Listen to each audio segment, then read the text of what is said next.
Hello, friends. Welcome to Talent Hub Training Institute FinSolve segment. How are you? Hope all of you are safe and at your home. We know that in this present scenario, many of you want to start your own business, but then you find lots of legal challenges and lots of option is also there. So taking decision is a bit tough. I know. Here we are trying to solve this problem by simple understanding of business-oriented legal compliance. For this, we introduce a video session with different videos. And overall above, from here you can take a certification by completing this session just via online exam. Every video description will provide the link, but we request to all of our viewers first go through all the 8 video sessions, then avail the test for better result, because we will only provide the certification for those who will secure the 60% of marks. So let's start our session. Let us speak about keeping our business compliant with law. This chapter gives you an overview of the basic laws and compliance that you as a business owner must be aware of. Let us look at some of the main laws and compliance requirements. Secretarial compliance. These include the most primary rules and formalities that a business must abide by according to its business structure, such as annual filings, conducting board meetings, annual general meetings, etc. Rules relating to managing business and its registrations. Businesses are often required to register themselves under various licenses as per the applicable laws, such as PAN or TAN, GST registration, shop and establishment registration, etc. Intellectual property law, labor laws, finance and funding essentials. Now let us understand the compliance requirements. Usually all business structures have to adhere to mainly two types of compliance, that is internal and external, which are then subdivided into many different categories. Let us start with internal compliance. These compliance will be fulfilled within the corporation by the director or partners. Action taken by the directors or partners for changes and alterations in the company or firm, like change in business activity or change in directors or partners. External compliances are the ones imposed by the state on the company or the business entity. These are income tax return filing or GST filing. The type of your business structure defines its exposure to the government compliance. Proprietorship and general partnership have a minimum compliance requirement, but they come with a heavy risk and unlimited liability as they do not possess a separate legal identity. Also, registration is not mandatory, LLP and private limited company. These require heavy compliance like ITR, filing of financial statements with MCA and plenty others. Also, it is mandatory to register such business. Managing registrations and licenses. Businesses all over the world are required to maintain certain standards.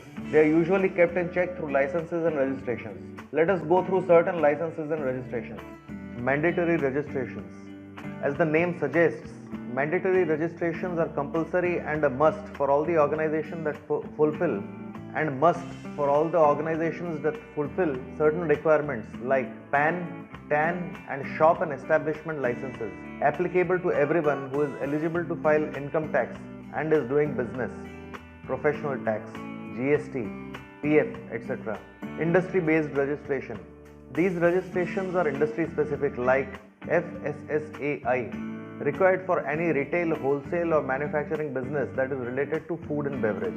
RERA, a must for businesses related to real estate. IEC, Import Export Code, is a must for all business owners and individuals engaged with work related to import and exports. Voluntary registration. MSME, Micro, Small and Medium Enterprises.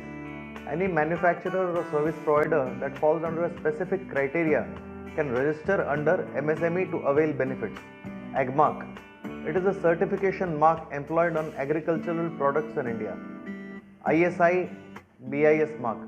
Primarily a product and management system certification license. The next thing to understand is intellectual property law, called IP law.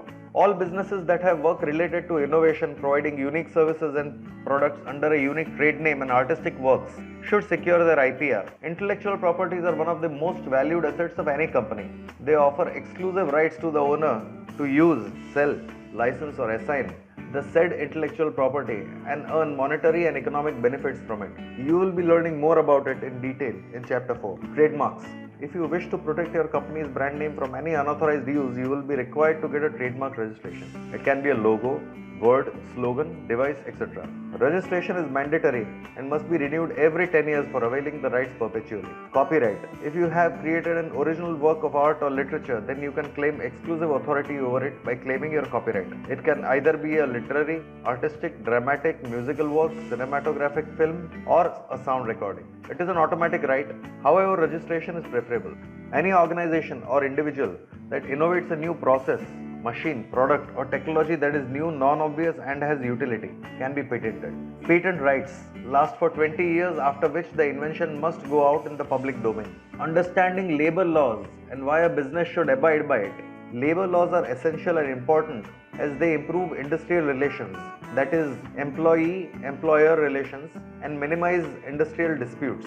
They act as a legal means to protect workers from exploitation by the employers or management. Labor laws also help workers in getting fair wages and in minimizing labor unrest. These are a few laws that must be complied with. Let us understand them briefly. Draft and have valid proper agreements and contracts. An employer must provide a written employment agreement that lists the rights and duties of both the employer and the employees. Adhere to rules about leaves. An employee must get casual leaves, sick leaves, privilege or earned leaves, and other leaves. Maternity benefits. A female worker is entitled to a maximum of 12 weeks of maternity leave. Gratuity. Gratuity is a statutory right of employees that acts like a social security for the employee who provide continuous service to the company. Gratuity increases with the employee's tenure and salary. Provident fund.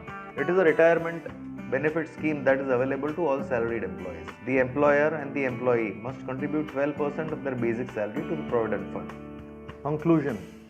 These are basic applicable laws, but there could be a few additional ones that apply to your business based on the nature of work, size of business, and other aspects. Also, there could be laws applicable to a certain specific situation, like raising funds through debt or equity, operating from specific geographic location, etc. It is recommended to seek advice from a business professional to avoid any penalties and business risk due to non-compliance. That is it for this chapter. Thank you.